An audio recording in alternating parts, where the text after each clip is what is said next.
5 факта за наркотиците. Преди да започнем, можеш да харесаш видеото, ако съдържанието ти допада. Факт номер 1. Повечето хора не посягат към наркотици заради кеф.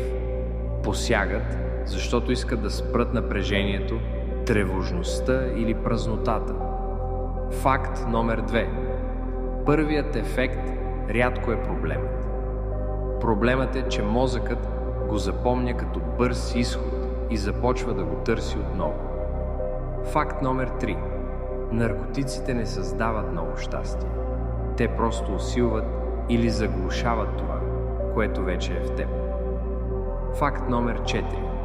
С времето мозъкът свиква и започва да иска повече, за да усеща по-малко. Това е моментът, в който контролът изчезва.